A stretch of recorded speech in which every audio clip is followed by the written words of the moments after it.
What's going on, guys? Scotty with Miller Marine. We got this HellsBay, I think it's a Neptune. It's one of their bigger models. Nice looking boat. But let's take a gander on what we got going on.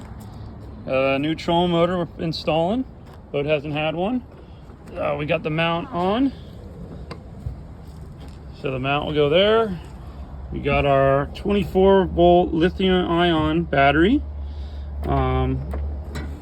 The plug is here. That is where the battery charger is going to go. We got a big NOCO battery charger that's going to go on this thing. It's a 24-volt charger, so it's going to be really nice. And then this is one battery that does 24-volt, guys, and it is light. I think the charger itself weighs more than this thing.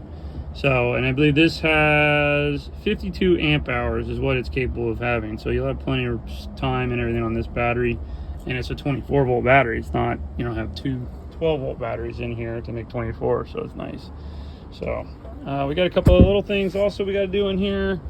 Replace the transducer, replace the mount for the GPS. And I think that's it. Might need to service the motor, not too sure on that yet. But that's what we got going on in this one, guys. Stay tuned. So guys, this is that charger that I was telling you for that boat we were working on with the trolling motor. It's a NOCO. This is a 24-volt charger, and it will do all these type of batteries. It's really nice.